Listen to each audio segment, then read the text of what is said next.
Good afternoon, ladies and gentlemen of Stipes. Thank you all very much for coming. It's a real honor to be here today. I think we've got a fun presentation today. I must confess, I see the presentation to be today kind of like a rock concert where I'm going to be the warm-up band for the headliner, who's really Bill Fairhurst. Bill Fairhurst is the guy who made the Wolfe Camp work in the Delaware Basin, and so I'm honored to stand at the same podium as Bill. Seriously. The Permian Basin, as you all probably know, is the premier oil province in the U.S., and this has been a center of innovation for generations. And that's part of what my talk is going to be about. My talk is going to be in three parts. I'm going to briefly cover the Permian Basin as a super basin. Then I'm going to talk about past and current innovations in the Permian. Then I'm going to talk about failed shales and the lessons learned from them and how that was applied to the Permian Basin. And then I'm going to show you the importance of land zones and unconventional resource plays. And that's going to be kind of broad brush. I'm going to pick up some other resource plays, but then I'm going to finally focus in on the Cline shale of the Midland Basin. So this is the Permian Basin. As you all probably know, it's the type locality for the super basin. So what is a super basin?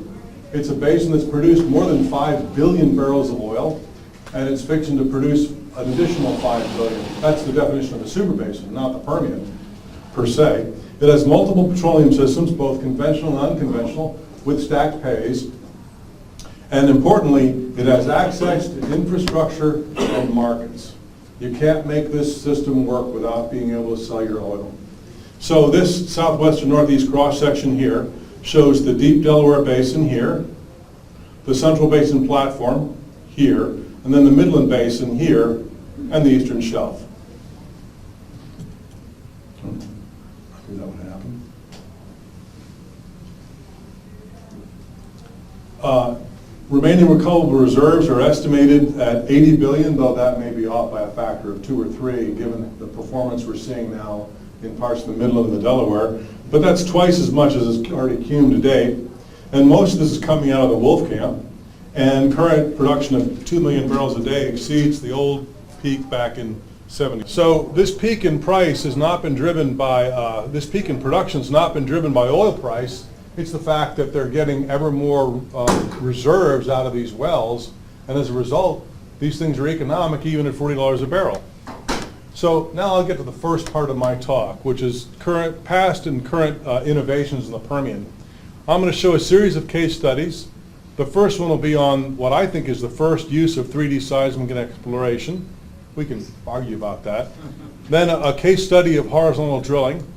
Then the first basin-centered tight oil play. And then the Wolfcamp horizontal, Wolf-buried horizontal Wolfcamp transition that kind of changed the Midland Basin. And then I'll finish it up with Frac Generations with examples from the Delaware Basin. So first off, a stratigraphic column is always in order. The main players for unconventionals in the Midland Basin are the Sprayberry, the Wolfcamp, and the Cline, and the Strong kind of floors everything.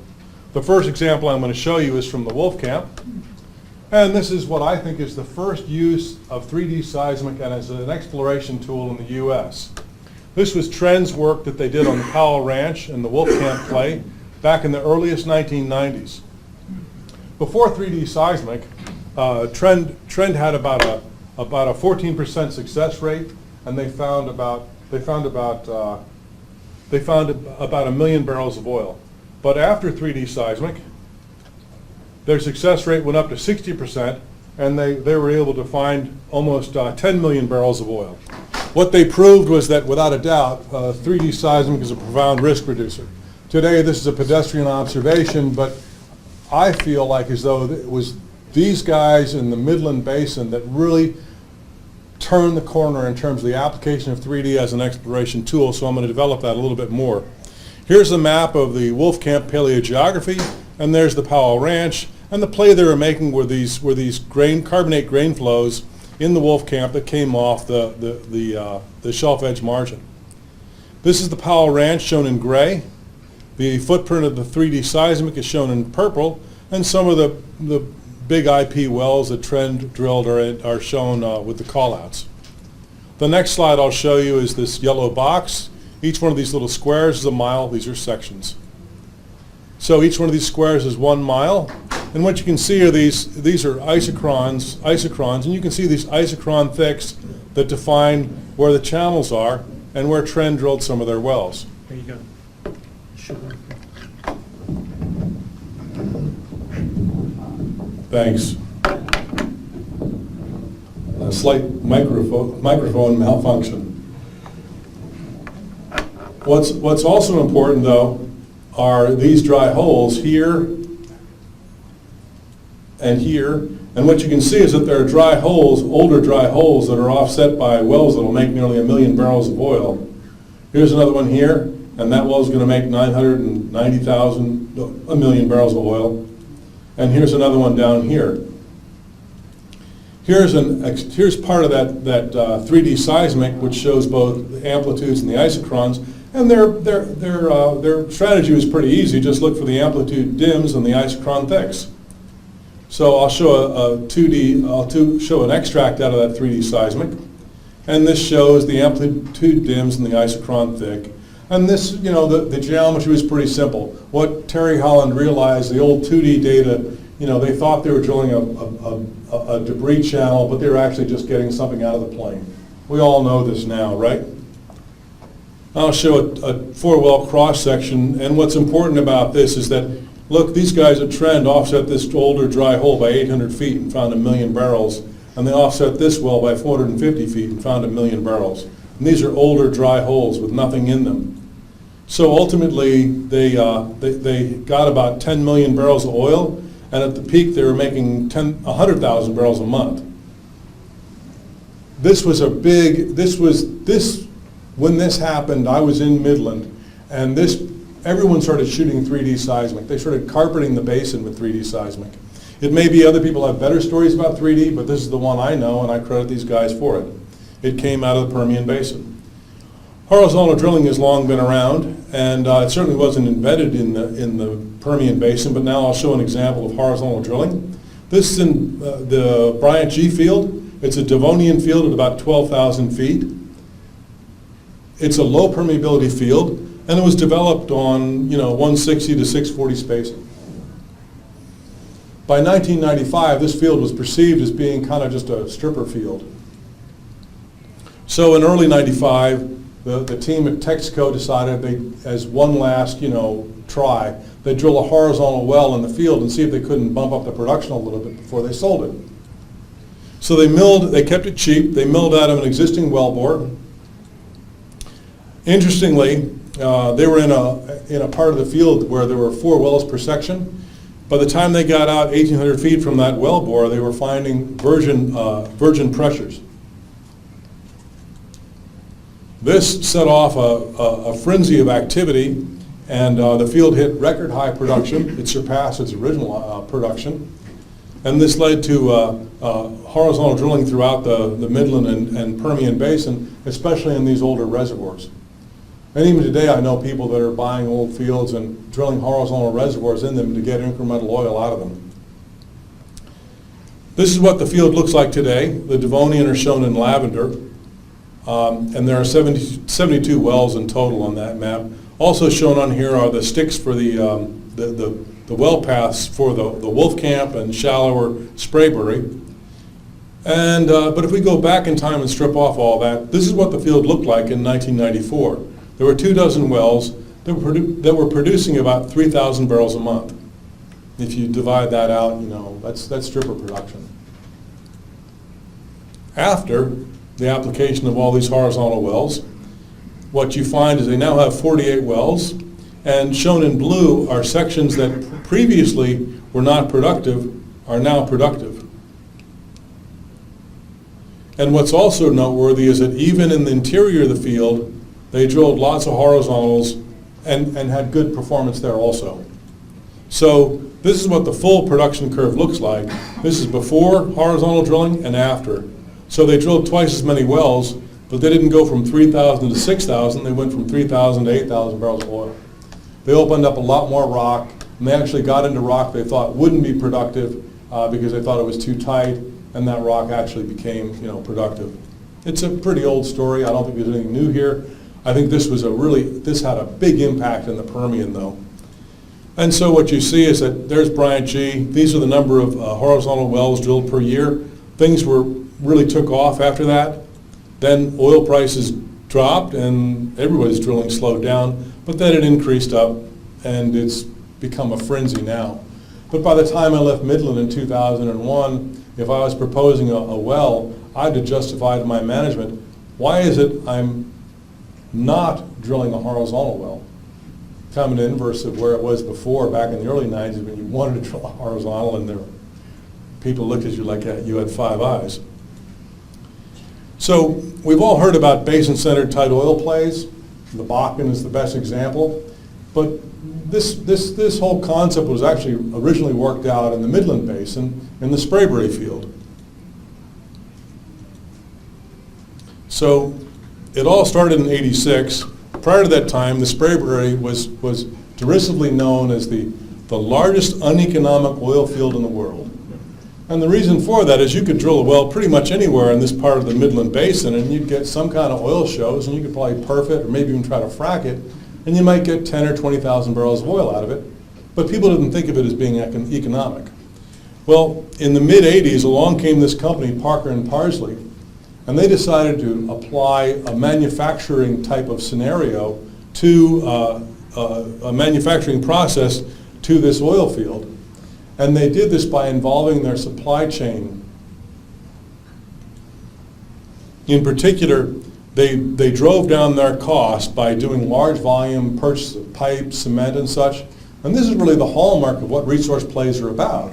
You know, you call up Halliburton and tell them, I'm going to drill 200 wells next year. What can you do for me for cement jobs? Or what can you do for me for casing? And you start getting bulk discounts.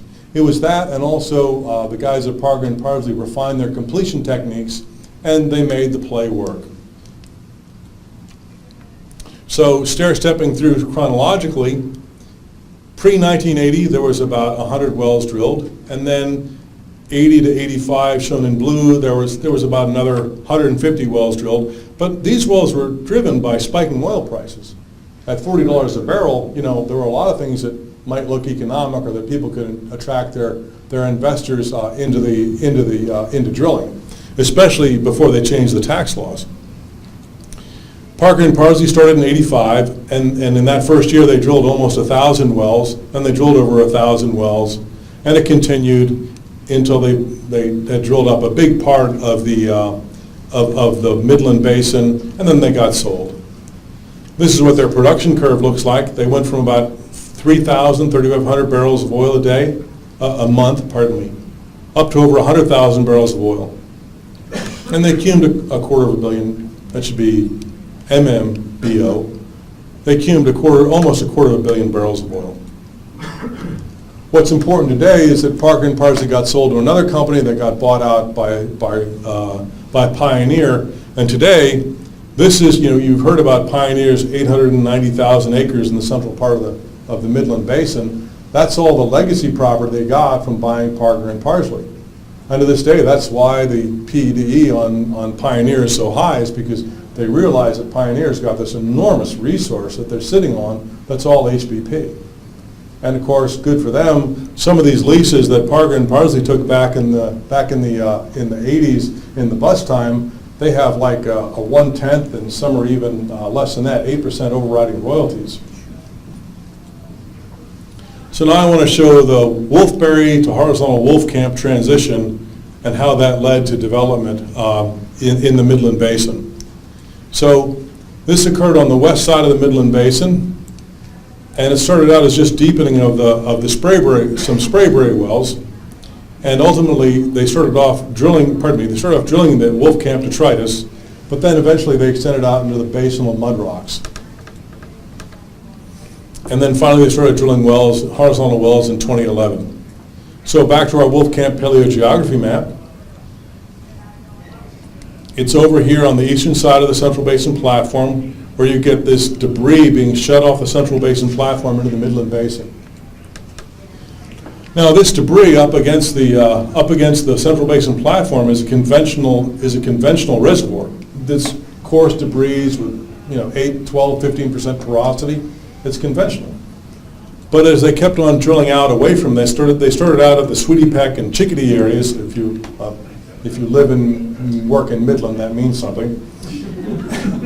and they drilled farther out into these finer and finer grained rocks until they realized, well, we're just drilling basinal mudstones, yet we're still getting production out of them. And then people started drilling the horizontal wells in these mudstones, and that's part of what really kicked off the horizontal play in the Wolfe Camp. Look here, this is one of the themes I want to hit on. It's an evolution of thinking here. Going from a conventional reservoir and just drilling down dip until finally you're drilling out in rocks that shouldn't be productive at all. So that was the geological order. This is the chronological order. This is the Sprayberry. This is the Wolfe Camp down. So back from the 50s through the 90s, there was always a little bit of a Sprayberry play going on where people were plunking around in the Sprayberry, trying to make things happen. Then in the 2000s, it became the Wolfberry play where people realized, we'll just drill a well all the way down and commingle both zones, and this became known as the Wolfberry. And also, the people doing this were able to better refine their fracking techniques and get more stages, more sand, better production. And then ultimately, after 2011, they started going horizontal in the Wolfcamp A, B, and C zones, and also in the Sprayberry. And the rest, as they say, is history in the Midland Basin. The last part I'd like to address are what I call Frac Generations. And I'm going to jump over to the Delaware Basin. I'm going to show two case studies. One is Noble Energy and the other one is Rose Hill Resources. I'm showing these two case studies, and it's not because I have shares in the stock or something. They're shares in these companies. It's because they've released a lot of information, and I can give you something meaningful here at this talk. But again, we see ever improving well performance created by their constantly refining their well treatments, and this leads to more and more reserves per frac, per well. Or another way to put this, the reality is that resource plays are learning curve plays, and you just see this improvement over time. So here's this strat column for the Delaware Basin, and there's 4,000 feet of stacked source rock and, well, for want of a better word, trash rock, tight reservoirs, all interbedded across 4,000 feet. It's maybe oil up here, and it's volatile oil and wet gas all the way into gas down at the Wolfe Camp E. But just for comparison, and this is why people are so interested in the sorry, I'm going to try to find a way to make this mouse not appear on the screen. Sorry about that. Okay, if you compare this to other plays to scale, this is 4,000 feet. Here's the Stack in Oklahoma, it's 1,000 feet. Here's the Eagle Ford at 500, and here's the Bakken at 300. You can see why people are rushing into the Delaware Basin. There's so much here to do. The examples I'm going to show you are from the second Bone Springs, the third Bone Springs, and then for both Noble and Rose Hill, the Wolfcamp A. So operators talk about generations, or gen. This is their Gen 1 frac, this is their Gen 2, this is their Gen 3, and here are the specifics in terms of what they're doing to improve their fracs. In addition to these four parameters I've listed here, they're also going to more clusters and more perfs per cluster, so they're trying to get a larger stimulated rock volume. But overall, the net effect is on this plot down here is, I think you all are familiar, but let me introduce it. This is cum oil from 0 to 100,000 to 400,000, and these are days on production. So what you can see is that after 200 days, a Gen 1 frac might produce 100,000 barrels of oil, whereas the Gen 3 frac has produced 250,000. So Gen 3 is better than Gen 2. And so this creates what I call the up and to the left effect that you see in all resource plays. Here's an example. This is Rose Hill's example, and this is the second Bone Springs and the third Bone Springs sand. And this is the Wolfcamp A upper and the Wolfcamp A lower. There are different generations of frac are shown by dashed lines, and the actual well performance is shown by the solid line. And what they contend, and I think I agree with them because I've seen a lot more data than what I'm showing you here today, these different frac generations really are improving the well performance. And it's not just a matter of rate acceleration, I think, and I think there's data to prove this, they're actually getting more oil out of the rock because they're stimulating more volume. So, and you can see the kind of reserves the EURs are getting out of these wells.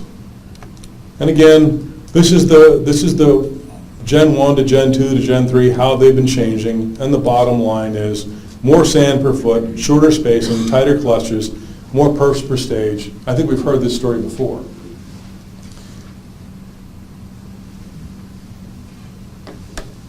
There's a point I want to emphasize here now in my talk, and that is that we see a lot of this innovation going on in the Permian, but this is something that we're seeing going on all around the oil patch here in the U.S. So I know this is a Permian Basin talk, but I'm going to break ranks a little bit and show you an example from the Haynesville up in the Texas, Louisiana area. You know, the classic Haynesville that we all knew and loved for a while and then everyone ran away from. Well, back 2 years ago, Chesapeake did their Propagating well, where they put 50 million pounds of sand into a 9,700 foot lateral.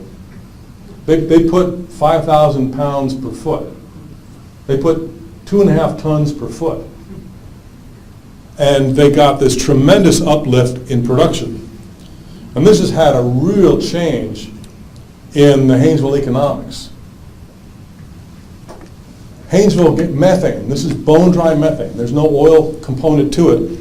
Haynesville gas is now more economic at $3 an M than it was at $7 because of the improved completion design. People are going in and refracking old legacy horizontal wells, and they're getting more gas out of those refracts than they were going to get out of the original completion from 8 years ago. And so now, A&D activity has gone through the roof. I was part of that when I was back at Goldman Sachs. And you're seeing increases in acreage prices. And now, operators, instead of running away from the Haynesville, are now running to it as the premier methane play to be in. And if you want to learn more about this, here's a shameless plug. There'll be a Playmaker forum on this in April. Okay, but getting back to the Permian Basin, which is what this forum's about, what we can see is that because of these improved frac designs, because they're doing better at landing their wells, they're using more seismic to steer, this has caused an explosion in ever-increasing EURs, an explosion in lease prices, and the deal activity has gone through the roof. I made this slide up with 2016 data. I don't know where we are now, but as of we exited 2016 where Permian Basin deals were 35% of all the deals in the U.S. It might be even higher than that now. Okay, that finishes the first part, my little retrospective on the Permian Basin, some old innovations and then some of the newer innovations that are going on. Now I'd like to talk about an example of a failed shale and the lessons we can learn from it and how it was actually applied, not by me, but by people smarter than me, to the Permian Basin. So, here are the Fallen Basins, the Ouachitas.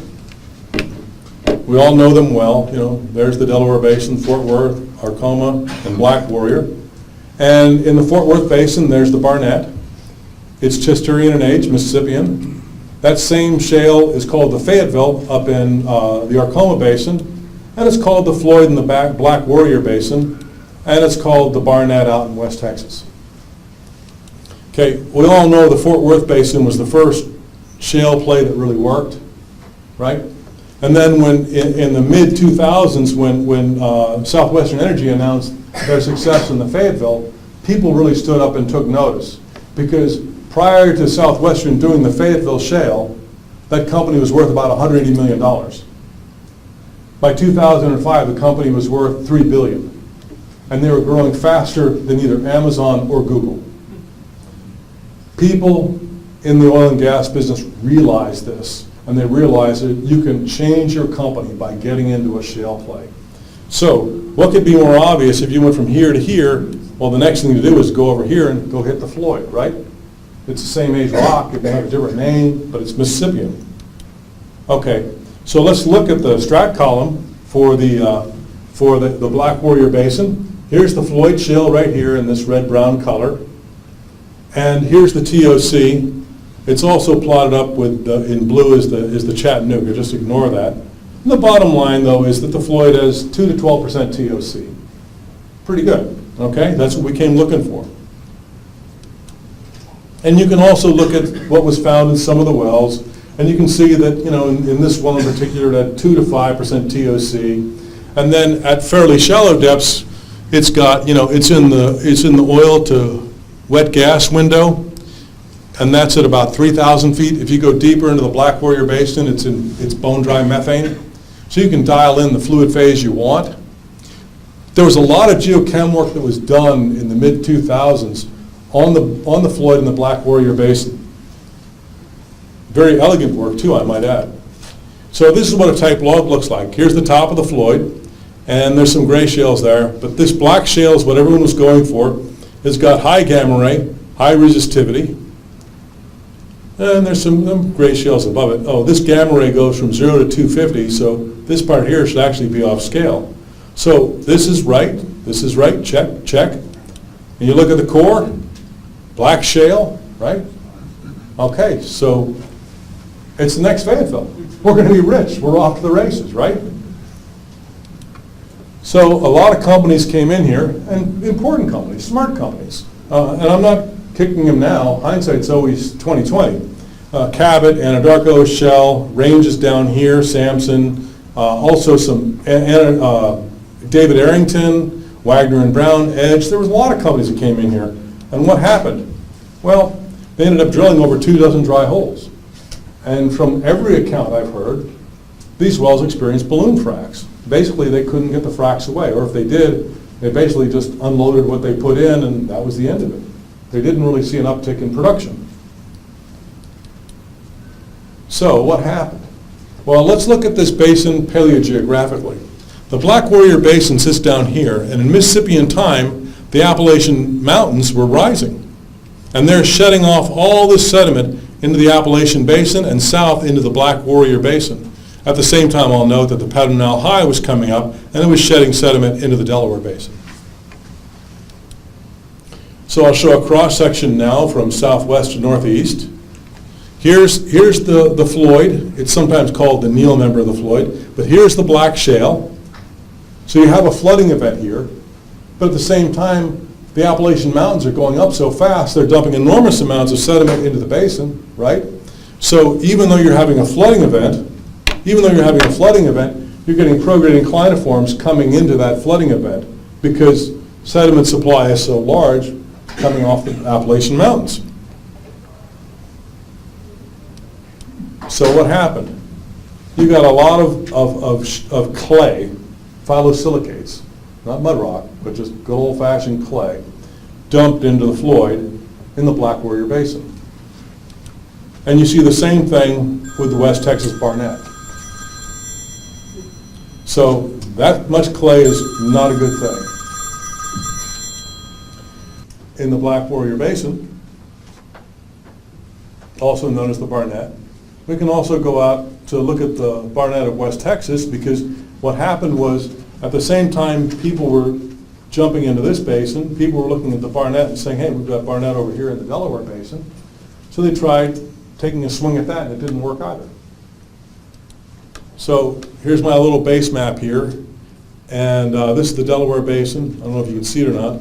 That's the Texas-New Mexico state line. This is Culberson County in here, Culberson. And then there's Reeves down there, and there's Jeff Davis. Several companies, most notable though, EOG and Encana, they drilled 9 or 10 wells in the play. And from every report I've heard, the play didn't work because they got balloon fracs, because they had too much clay. So you could think that, well, that condemns the Barnett everywhere, right? There's no place in the Delaware Basin you'd want to be for Barnett, right? Game's over. But a funny thing happened. Some clever guys, and I wish it was me. I'm getting ahead of myself. Let me show a type log first, and then I'll get to the fun part.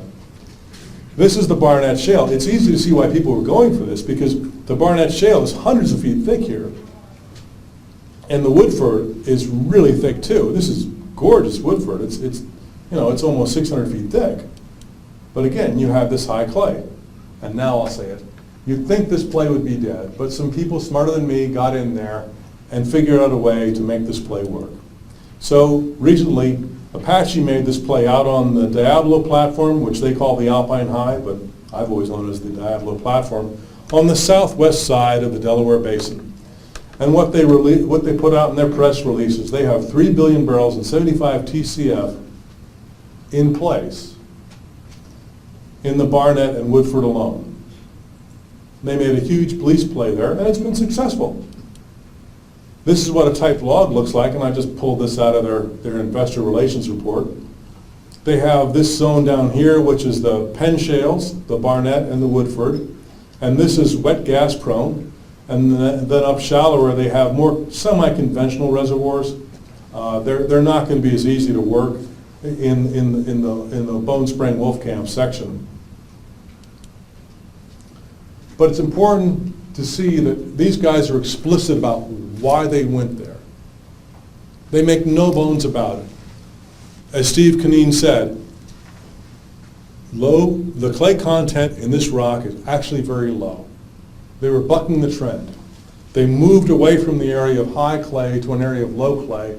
And I can assure you all, if I knew a way to do that in the Black Warrior Basin, I wouldn't be giving you this talk today, okay? Because we're all independent. We're all independents now, right? So let's look at what happened. Well, here's a regional paleogeographic map, and there's a nice thesis that was done and in southeast New Mexico, and what they found was that, it was the same thing that Ruppel and Laux had published, that there's 40 to 65% clay in the Woodford, and you could, by reasoning, you saw 53% in the Barnett. It's clay up here, and that's because there's stuff being shut off the Pedernal Highland, right? So what those guys did is they just moved farther away from the source of the clay. It was that simple. I mean, it must have been much more complex than that, but obviously getting that proved, but ultimately, it was a pretty simple idea. What's causing the clay? How do we get away from it? So, there's the Diablo Platform. Here's a schematic cross-section through it. This is right out of Apache's investor relations presentation. Low clay content and low ductility, and they have this bar on their thing. 45 to 15%. They're going for low clay. And it was that simple. And so now they've got hundreds of thousands of acres up here on the Diablo Platform or the Alpine High.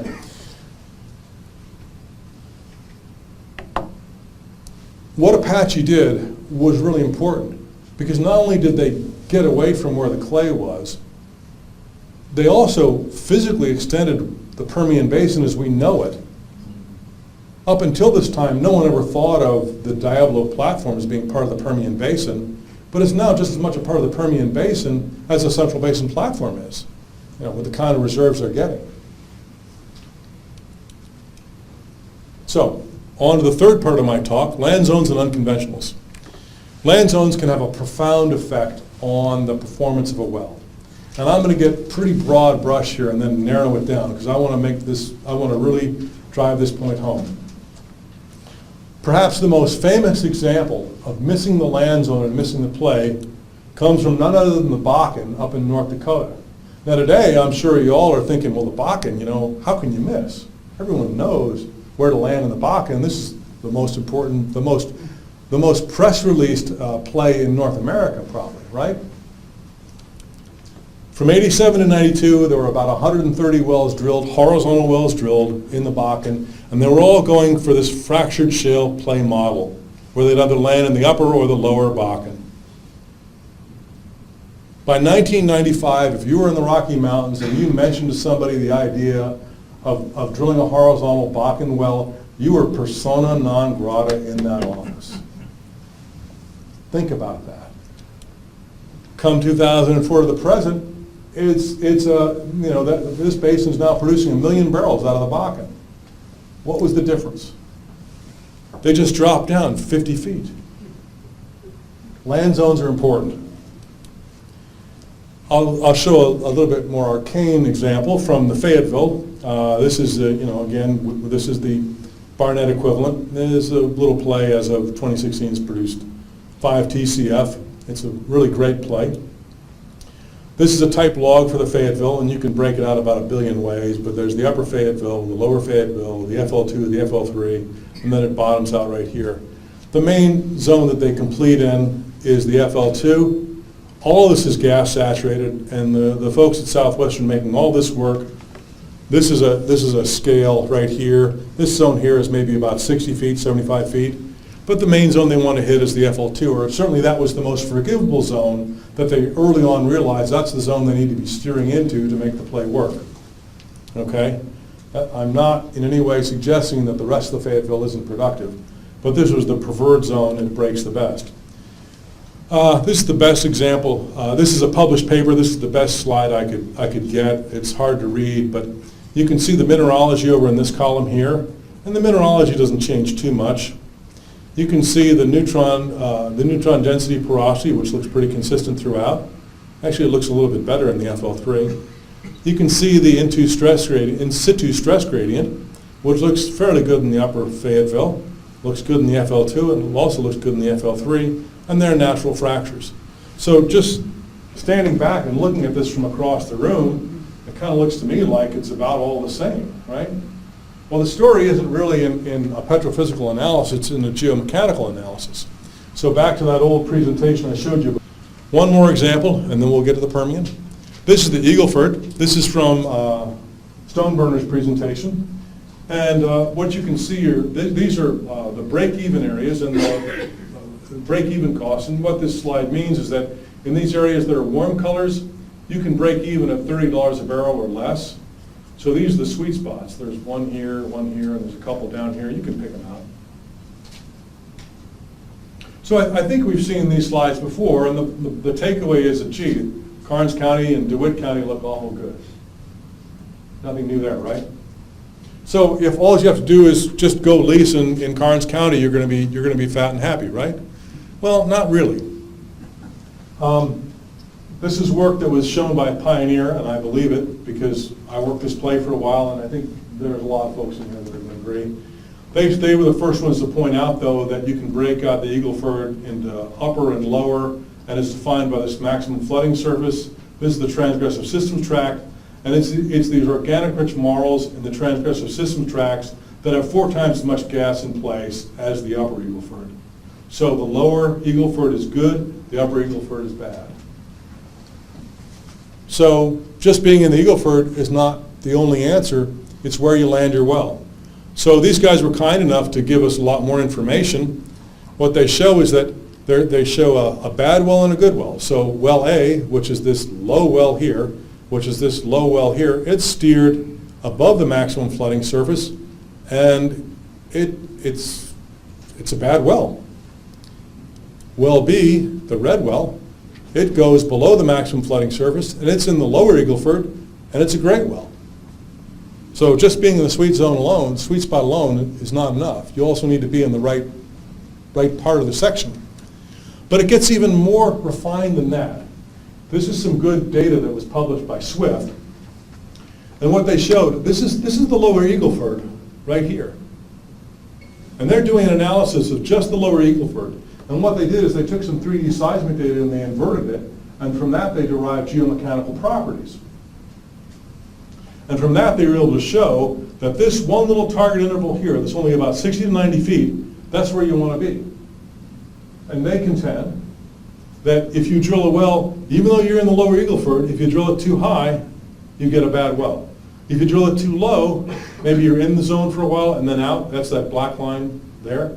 That's a fair well.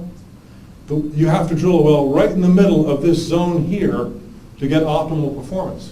So now we're not talking about being in the right zip code. We're not talking about being in the Karnes Trough. We're not even talking about being in the lower Eagle Ford. We're talking about, are you in that right 90 feet within the lower Eagle Ford to make an economic completion, or to make the best completion you can.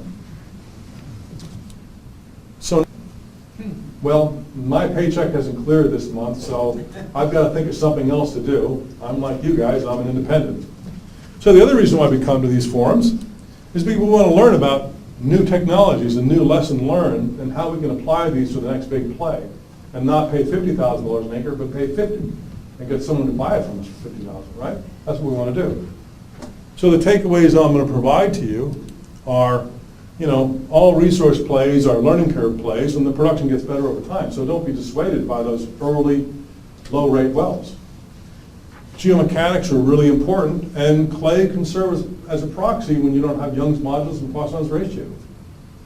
Now, I don't know what the guys at Apache did. I'll bet they did lots of Young's modulus and Poisson's ratio. They probably drilled their own test holes and ran their dipole sonics, and ran core. I'm sure there are people here that know more about this than me. But as a poor boy estimate, we can use clay as a proxy. Land zone is right, and your frac treatment. Frac treatments make a big difference, obviously, and we saw that up and to the left effect, right? So those are just some fluffy words, and I'm sure you're all asking yourself, okay, Bill, this is great, but how can I make money? Because that's what we're in the business of doing, right? So let's take a hypothetical case of a dry hole that somebody else drilled. They were kind enough to drill a dry hole for us. Okay, it's a horizontal well that was drilled in 2010, and these are two hypothetical gamma ray logs, and there's 18% TOC. So these guys drilled in the hot shale. And they had lots of geochemists on staff that analyzed that geochemistry 19 ways from Friday. They're drilling the hot shale there, and everything looks great. Now let's just say for reasons of argument, this is a volatile oil. It's not a bone dry gas, because bone dry gas is a little bit different. But for the sake of argument, this is a volatile oil or wet gas window type of well. So they drilled this 1 mile long lateral, and they hit the hot shale, and it's got 18% TOC because you found that report, right? But let's say you do some more analysis and you find out, well, there's 50% clay in that one hot shale. That's not such a good idea. That's not such a good place to drill, right? And then let's say you hire a petrographer, or you have Core Lab do some work on the cuttings for you on a couple of the offset wells, and you find out that there's a zone in here that's got some orthogenic silica. Maybe there's a couple of silt stones in here that just make this a little bit more silty, and it's cemented up a little bit better. Or maybe you trade with a friend of yours for a dipole sonic that's 20 miles away, and you can correlate it into these two little ticks right here. And then you end up finding that, yeah, there's a 30-foot zone here with a real high brittleness index, okay? And then you do some more research on the well, and back in 2010, they use 800 stages. They use 800-foot stages and 600 pounds of sand per foot, and they use a gel polymer fluid, and they use 20 percs per stage. Okay, so you look at that, and everything you've learned, hopefully, isn't like, this is wrong every which way. I mean, you didn't land in the right zone. You didn't really understand your geomechanics. You did a great job on the TOC. Okay? But you could have done better by landing a well here in this zone and providing a better frac to it. So, here in America, over 5,000 dry horizontal wells have been drilled, right? There's thousands of them. And if it isn't 5,000, maybe it's 3,000, maybe it's 8,000. But all these wells were, a lot of smart people looked at these wells. And a lot of smart people, people spent a lot of money drilling these wells. They weren't out randomly drilling these things. So they had a pretty good idea there might be something there. But you have to ask yourself, based hopefully on what I've shown you, did they get it in the right zone? Did they get the right completion job for the well? Or did they just walk away from a play? Now, of course, I'm sure you're all thinking now, well, Bill, this is a great little story, a little campfire story, but this is not really ever going to happen in the real world. Okay. Well, recently, EOG announced in Avoles Parish, Louisiana, in the Austin Chalk, they completed their Eagle Ranch for over 1,000 barrels and over 1 million cubic feet of gas a day. And that's a 24 IP, so of course, all caveats apply. But EOG's got 130,000 acres around this play in the Austin Chalk. And of course, as Paul Harvey used to say, and the rest of the story is they offset someone else's 5,000-foot horizontal dry hole that flowed 80 barrels of oil in the Austin Chalk. So these plays are out there. So I'm going to kind of put together a unified theory about how I see all these different plays working and how technology transfers like these educational seminars are going to help us all become better oil finders. So there are three hypothetical plays here, and these are big plays. These are like almost like basins, okay? At $50 a barrel, there's no sweet spot here. No one's doing anything in this play. It's a tier 3 play. At $50 a barrel, this tier 2 play has got a couple of sweet spots. This might be like the Niobrara up in the DJ Basin, right? Where it's productive at Wattenberg Field and it makes lots of money, but kind of the bloom is coming off the rose at $40 a barrel. It didn't work out so good. And the tier 1 play is something like the Permian, like the Delaware Basin, okay? And this is economic at $50 or even $30. Well, this is where people are putting their money now because there's a lot of oil there and because it works. And over time, they're ever improving their frac jobs and they're improving their land zone and they're steering with seismic and they're getting ever better results. So ultimately this sweet spot, the area that works, grows until it includes the whole of the Delaware or the Midland Basin. And indeed, if you believe what Pioneer says about the Midland Basin, they claim that the Midland Basin, the Wolfcamp Sprayberry, is going to ultimately have 55 billion barrels of recoverable reserves, and Pioneer says this is going to make it the second largest oil field, second only to Ghawar Field in Saudi Arabia. I don't think they're right. I think they're a little bit pessimistic. But now think about the Delaware Basin, where you've got the Wolfcamp A, B, C, D, and the Bone Springs. That's going to have to be even larger than that yet still. So what we see, though, is that we come to these seminars and we learn these things and we see how technology is changing these things, and then we take this knowledge and it starts getting applied to these tier 2 basins. We understand better about land zones and frac and all that. And so now these tier 2 plays come alive, right? And our job as independents, hopefully, is to get here and lease at $100 and sell at $10,000. And the best example I can give of this is the Haynesville. I'm sorry to plug the forum again, but we're coming back in with a better idea about how to frack those rocks, and with good access to market. They've taken a play that people were running from to a play that they're now running into. Okay. But ultimately, this tech transfer is going to continue on, and these tier 3 plays are ultimately going to have sweet spots of their own. So this is how I see our understanding of resource plays occurring. I thank you very much for your time, and I'll be glad to answer any questions.